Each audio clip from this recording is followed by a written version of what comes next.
So when you wrote this book, Yeah. The Experience of Rahu, Ketu, Yeah. these two entities, what did you actually understood about these two? This is to do with Kundalini. Kundalini. Yeah. Kundalini is at the base of the spine. Yeah. All right. So what is that? That's the Muladhara chakra, which is Mool. Mool is to do with Mool nakshatra, which is Ketu, and it's a serpent. Kundalini is a serpent. Yeah. When it rises through the center, it goes up to your head. What is that? Rahu. Your passage from your Kundalini from this to that is the most important thing a human being can do. That's why Ketu and Rahu are so important. Like, I know you can give a all-day lecture into this, but misconception about Rahu, Ketu that is out in the world that you feel like people know. Everything people have that thing that this is evil or this is bad. Like Saturn is a bad thing. Yeah. Rahu is a bad thing. Ketu is a bad thing. This is bad and good. There's no such thing as bad and good. There's just power. Shakti. It's called Shakti. Shakti in India, we call it Devi, Shakti. There is a Shakti. There's no good or bad. You can say. There can be misuse of power. Use or misuse of power. That's all. So there's nothing called good and bad. So people have to take out this nonsensical notions of good and bad from their brain first. So when they say, oh my God, I got Ketu in the 7th house. Yeah. Oh, it's going to be so bad for my marriage. That's what they're thinking in their brain. But they can think that. But marriage is always bad anyways. Yeah. Because marriage is not based on any principle. Earlier, marriage used to happen where a female used to choose a male on the basis of what she liked. Like if Parvati chose Shiv, all these females used to find whatever they find worthy. It was not arranged marriage. If you do arranged marriage, it's always going to be bad. And right now, females don't even know how to choose. Like if arranged marriage is finishing now in India as well, but when females have the freedom to choose, they don't know what to choose because they're not chosen for 5,000 years. Yeah. Yeah, they're not going after anything. They don't know what to do. Yeah. Like they'll just say, okay, let me find somebody who has just a fixed regular income and something like that. Okay, who has a job. Yeah. So that's it. I mean, that is doomed from the very beginning, whether you have Ketu or not in the chart, wherever, it doesn't make any difference. If you are doing something which is anti-multiversal laws anyways, which is not following Shakti principles. Shakti has its principles.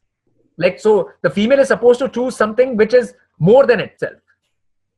Like Parvati chose Shiv because Shiv was more than her. Yeah. Yeah. Which could teach her, which could tell her things, all of that. So if you don't find something like that and you just marry any kind of being, then it is going to be doomed because you'll be frustrated with it. What has that got to do with Saturn or Mars or Ketu or Rahu? Right. What you will be frustrated with. But they have heard this on television and books. Rahu will do this, Ketu will do this. No, because they don't want to take responsibility for their own selves. Yeah. You are doing something wrong in the first place. But they're saying that they think that having Ketu in the 7th house is automatically destined. No. All planets are good. All planets are good.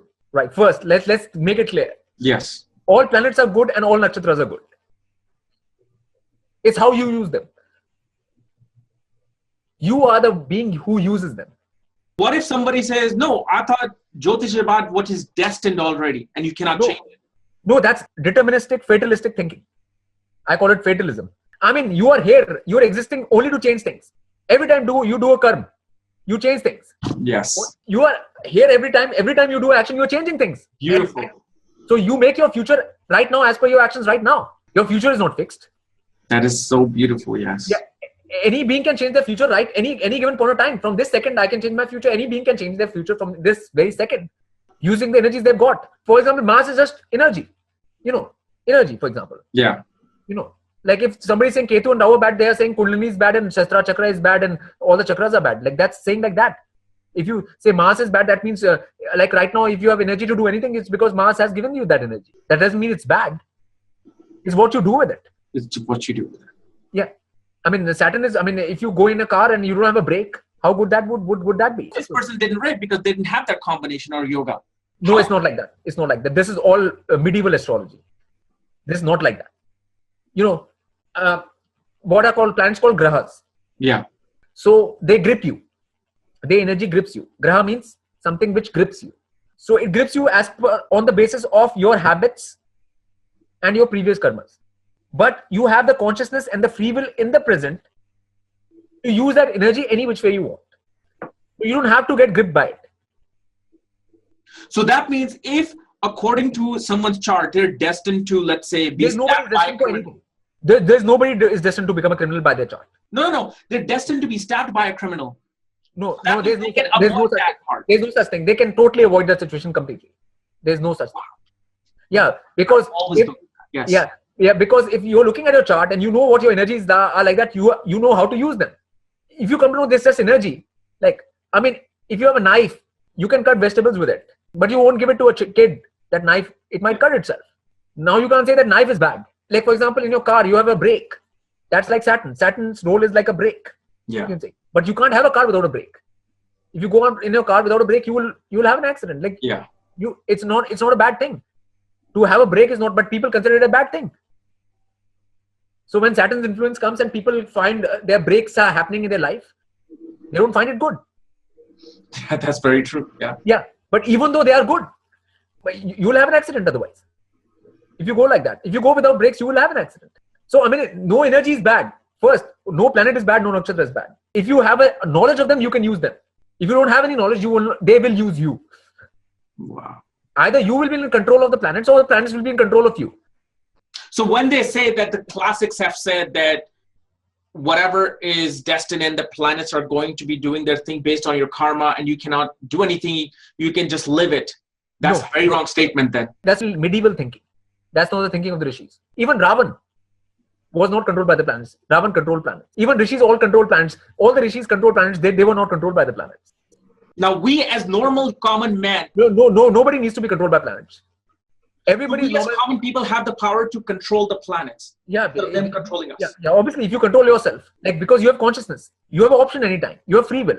Beautiful. Like right now, I can either lift this thing or not. It's in my hand. Every time you do something, it's in your hand. For example, if you speak from the center of your mouth, it's in your hand to speak from the center of your mouth. Yeah. Or you can choose to not speak from it. You have both the choices. If you start speaking from your center of your mouth, then you will have more control over the planets. But if you don't, you won't. And what about these things called like remedies, gemstones? What is your perception on that? All temporary measures, temporary fixes. You know, like if somebody has a wound, for example, then you will put that thing on it. Yeah. You know, it's like that. That's all. Savlon and the coating, it's like that. It doesn't solve the situation from the core. So when you do yagnas and yantras and all of these things, yantras are just numbers and that things, they are sigils. You know, again, you have to know how to use them. For everything, you have to have internal power. The power has to come from your own self and your own discipline. Jyotish is just part of this web of this multiverse you're living in and the rules of it. Once you know the rules, you are on top of the rules. It's for that. It's not a fatalistic, deterministic. All this use of Jyotish in India is all wrong. I'm saying it's all wrong. 100% wrong. Everything is wrong about it. All this fear of planets, all of this is absolutely wrong. Yeah, there's nothing to be afraid about. They're all energies. They're tools for your use. You know, when Buddha, you know the Buddha story. He was a prince. He never went out. He never knew about the realities of this world. He didn't know what was anything. He didn't know anything. Right? When he first went out, he came to know, like, first time he saw a diseased person. He saw a dead person for the first time. Then he asked, what is this? Then somebody told him charioteer told him that this is disease. He says, can it happen to me? He said, can it happen to you too? Then he said, like, this is death. And this is that. Will this happen to me? He says, yeah, this will happen to everyone. This happens to everyone. It will happen to you too. So that's when that thing opened up. You know, that if all of this is true, then I better find something more where I don't have to experience this hell. Like, hell is a taboo word in India. You can't use the word hell in India. Even in movies, they don't allow the subtitle. If you know the English movies, whenever somebody says hell, they bleep it out. Indians want to live in a world where there is no hell. Even though hell is all around them. Even though hell is all around them, they're not able to face that there's all kachara and all bad smells coming. Everything is there. Like, everything is like total hell. You know, disease, people are in pain, torture, everything. Yeah. What is hell but pain and torture? Pain and torture. Nobody likes pain and torture, right? Nobody says, go, come give me pain and torture, right? Everybody likes to be comfortable and nobody likes pain and torture. Mm-hmm. So, like, the whole concept is to, like, if you go against the laws of the multiverse, then you will have pain and torture. And that hell is there on earth, and it'll be there even after you die for your spirit body, which is just states of pain and torture. And that is happening to you because you don't know the laws of the multiverse. That's all. So when a common man who has done good for society, lives in a normal world, dies. Yeah. So his spirit... He'll go to hell. Anybody who goes as per society will go to hell. And what is that hell? Is that just back to earth? And No, more than like, it's like all the diseases of this world combined. When you have diabetes, cancer, all together, like. Yeah. Wow. Like in this world, what is hell? Disease. Yeah. When you have disease, you start feeling pain, right? And when you try to get rid of that pain, you go to the hospital. The hospital, they even poke more things into you. Yeah. Metal and all kinds of things. So you are in deeper hell. Whatever hell you were in, you have gotten into worse hell by going to the hospital, and they're poking things into your body. It'll hurt even more. And once they're done with it, like you will have many more complications and all of that. So you will be in more hell. So there's mental hell, physical hell, all these hells are there. Because you're not doing things right. You're not eating the right food. You're not behaving as per the laws of the multiverse. You're not behaving as per that. You're not coming to the center. You're not praising beings which should be praised. You're praising things which should not be praised. You're praising Hollywood, Bollywood heroes which should not be praised. You know what I'm saying? If you praise those beings, you will go to hell. Because those beings are in hell anyways. But what if somebody doesn't know better? Let's say nobody came across this. That's your job to know. What you have been doing out here. From the time you were 3 years, 4 years old, what have you been doing here? Yeah, it's your job. That's the only job you have. That's the only job you have in this world. You don't have any other job. You don't have to live up to your parents' expectations. You don't have to live up to your society's expectations. You don't have to go do any of these things. That's not your job. Your job is just to find out where I am, who I am, and what are these laws, so that I don't get into trouble. That's everybody's job. Everybody's. Nobody has a different job. This whole concept of job is being given by the Westerners. Like you are this, now you are that, you are this, you are that, you are that. Yeah. Nobody's anything. There's no specialization. Specialization is for fools. They call it like, okay, this is a physicist, this is a chemist, this is a mathematician. I mean, what nonsense. I mean, earlier even Isaac Newton and stuff, they were alchemists.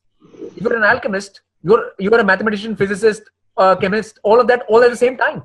You can't separate these sciences. If you separate them, you will not learn anything. You will not know anything. What is then heaven if there's no hell? pain? No pain. No pain. No pain. Simple. No leg pain, joint pain, this pain, that pain, anything. What? But how did you get to know that, okay, this is actually the law of the multiverse? I mean, you come to know. For example, okay, I'll tell you how. You go outside, eat some food, outside food, restaurant food. And if it's bad, you'll come back, you'll have a stomachache. Yeah. Or you come to home and you make some food yourself. Yeah. With fresh vegetables and that thing, cook yourself and eat it. You will not have any stomachache. Yeah. So you'll come to know what is what. It's not that difficult to find out what is what. If you are wanting to find out. I mean, you can experiment everything and clearly you'll see the results. I mean, if you put your finger into, like a child puts a finger into that thing, plug, they get shocked. They'll come to know what that is and what that is like. And there's a thing called electricity, and it is there. It's the same way multiversal laws are there in the same place. If you're following them, your Kundalini is rising. My Kundalini rose at the age of 19, 20, around at that time. So I started learning Jyotish at the same time my Kundalini was rising. I opened my third eye by the age of 20. Wow. Yeah. Okay, so explain to us, what is that opening of the third eye in Kundalini? Like when you go inside, you actually, the thing opens up inside. It's like a hologram. And there's no way to show it, except you can only show it in computer graphics and animation because it's inside. No, so what did you experience what did you feel when the third eye opened? It's not feeling like you, it's not about feeling, it's an actual gateway which opens up to other worlds. Wow. So, I mean, when that is happening, you don't have to be knowing that this is, it is there, you experience it yourself, right? So you don't need any book to tell you whether what happens or doesn't happen or not happens, because you do it yourself. And is that the same experience of Kundalini at the same time? And the Kundalini is a very physical experience. When Kundalini rises from your back, it's very physical. You can feel it. Like a mouse is running at the back. It's a physical experience first. All these things happen, and then you get knowledge of this multiverse. The more your chakras open up, more knowledge you get. That's why I have so much knowledge, which I can keep on speaking this for 24 hours, 24 days, 24 years. And do you need a guru? As they say, don't try to... No, I didn't have any guru. There are no gurus right now. But that's why I'm telling you the attitude you need to have. Attitude you need to have is that of a child. You have to be like a Ganesh. What is child? Ganesh. That's why you say Sri Ganesh. When you start anything, you start by Ganesh. Sri Ganesh, yeah. Why? What does that mean? It doesn't mean that you just go in front of something and just throw some flowers at some Ganesh statue, and that's not what it is. It's an attitude. Wow. There are 4 attitudes: innocence, auspiciousness, devotion to the mother principle. These are Ganesha's attitudes. First, you have to be like a child. You know, right now people are not like a child. Even when I see 4-year-old kids, 5-year-old kids, they're not like children. They know too much about this world. They're already trying to attract attention. They're trying to do all kind of nonsense. They're trying to get things out of their parents. All this thing. You can't be like that and get knowledge. It's the wrong pathway. That is the pathway to hell. That's the door to Nark. And the West is, whatever West promotes will always be for hell. So if you see any Western movies and stuff, you know, all that, they'll show a lot of hell in it. In the West, they show a lot of hell. Like whether you see the movie Saw, or like there are so many movies which are full of total hell, which will scare Indians completely. Yeah. You know. But do you think it's right to put that fear into people about hell? Yes, it is. Yes, it is. Because you have to know where you're going to. If you follow the Western system, that's where you'll end up. You have to know when you go on a road, you have to know the destination, isn't it? If you take any road, even in any city or anything, you take a road, you want to know where that road is leading to. So people are on a pathway right now. They have to know, like if they're drinking Pepsi right now or Coca-Cola or whatever, they have to know what that means. What that means for their stomach, what that means for their soul, what that means for anything. If you are on a path, if you're on a road, if you're on this path of which is laid by the West, this road is laid by the West. West has given this road to people. That you be like this, you be totally undisciplined, you know, just lounge around in that thing, have your TV dinner. But then people complain like, oh, this religion is putting fear into me. That if I don't do this, this will happen. Then it's no question of fear. It will happen. It's not a fear. It's not a question of fear. Like, I mean, people have to realize very simple things. If you eat a lot of chaat out there with a lot of spicy, that thing, your stomach will go bad. If you eat a lot of sweets, your stomach will go bad. It's not a matter of religion. Right. What has religion got to do with it? Because they hear these stories in religion, in religious texts. It's nothing. It's personal experience. Personal experience. Okay. If you cut yourself with a knife, you will feel pain. I mean, what has any religion got to do with it? What? Religion is all nonsense anyways. All religions. Yeah, there's only Vedic things, which were beyond it, which is the actual knowledge of this multiverse. Rishis never started. What happened to us? Is it the Kali Yuga? What happened to us humans? I'll tell you what happened. Shishupal happened. The fall, Mahabharata onwards, fall was Shishupal. Indians right now, even if they start taking care of cows in India, better. And forget about their kids and start taking care of cows, they'll be better. If they become Gopal, even that will be something better for them. For example, since I was a child, I have drank cow's milk much more than my mother's milk, right? Everybody has drunk more of cow's milk. So cow is more our mother than our mother is, right? In real sense, cow is more our mother. And we are living on earth. So we are standing on it. So earth is our mother because we are standing on it. If earth wasn't there, we won't even have a place to stand. And cow is same as earth. Cow, Bhudevi and cow are always shown the same. We have to respect that principle. So if anybody respects that principle, then their Taurus sign is done. And Venus is done too. Then Venus will not give them any bad results. Wow. Yeah. What? Amazing. Yeah. So all these things are connected, you know, like, so Jyotish is very intimately connected with everything, but it can't be discussed separately. Anybody who are having separate seminars on Jyotish, I have nothing to do with it, because Jyotish is not just about this thing or this planet is in this house or this is this. It's nothing to do with that. People don't even know why 1, 5, 9 are that thing, sacred houses, 1st, 5th and 9th. They don't understand what is that 72-degree angle. 1, 5, 9 are actually, the word phi comes from phi ratio, phi. And 159 is that 72-degree axis where 72-degree angle is there, which is again related to the phi ratio. That's why 159 are Shri houses. They're called Shri. Because they say you need a triangle at least to create a space. That special angle is 72-degree, which has to do with the phi ratio. That's why it's called Shri. That's why Shri resides in Vishnu's heart. All these things are connected. That's why 159 houses are sacred in a chart. You can't look at a chart on the basis of just learning Jyotish from books. You have to learn all these things first, which are separate things completely. I'm talking about science. I'm talking about maths. I'm talking about a lot of things which you have to know. There are patterns in charts. Like normal Jyotishis can't even see those patterns because they are mathematical patterns. They are scientific patterns, which they even try to look at in Western astrology. They try to look at those patterns, but not in Jyotish.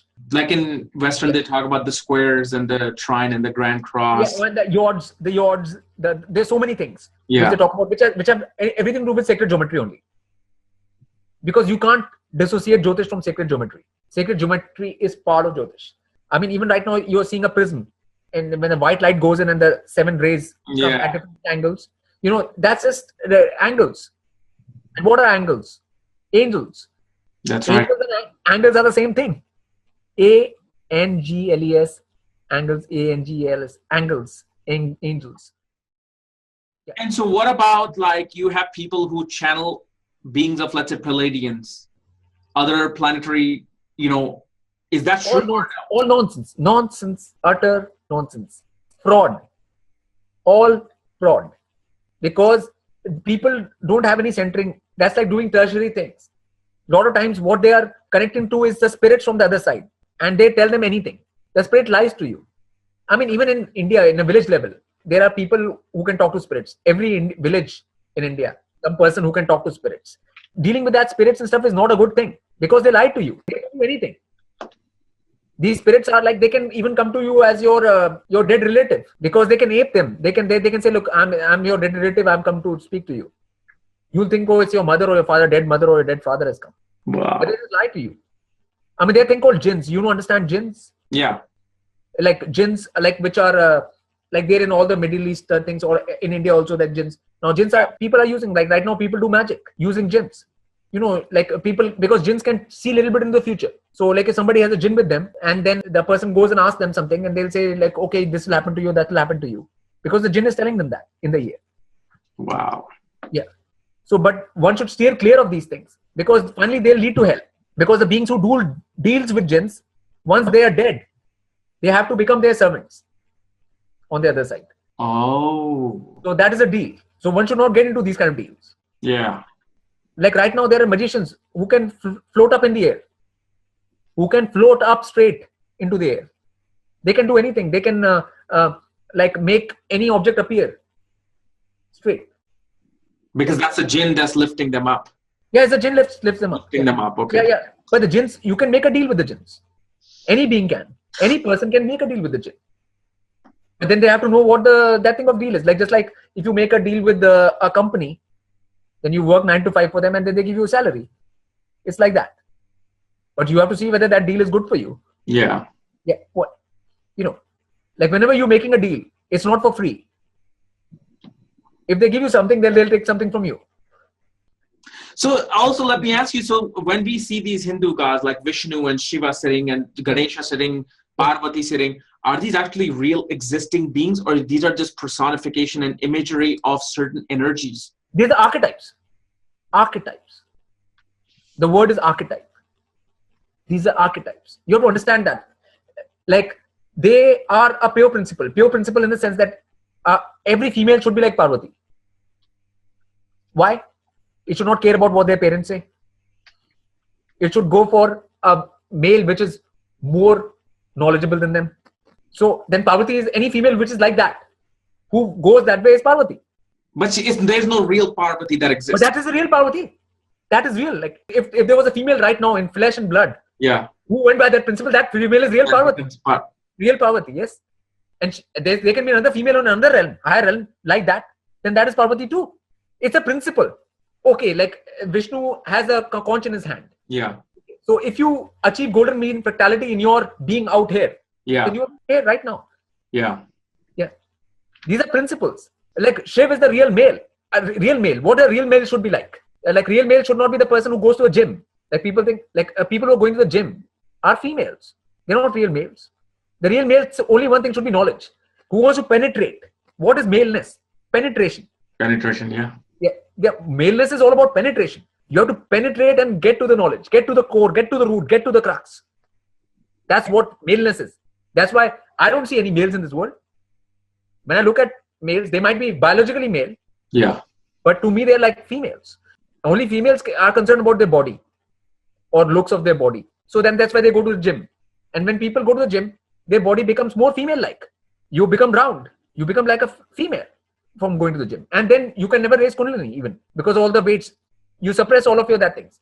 Any being who goes to gym cannot raise Kundalini. Any being who bicycles and is in that bad posture all the time cannot raise Kundalini. Wow, man. So there is so many things. Like whatever they promote in this world is all bad for you. That is absolutely true. Yeah. So then what would you say, what is that ultimate being that put everything in existence? Have you tapped into that energy? Yeah, I have tapped What into does it, it but look I like? don't want to talk about it. I have tapped into it, but I don't want to talk about it until some basics are clear. Like talking about like PhD level stuff to somebody in kindergarten. But how can you simplify it for a kindergarten child to say, okay, this thing is the one that really created everything, all the dimensions. For a kindergarten child, you start in basic steps, which I've said, like that you are a being and you are inside something, and that something has one basic law that you have to praise and bow to higher and divine. You have to do that, and if you do that, you will be fine. It's as simple as that. And for that, you have to find out what higher and divine is.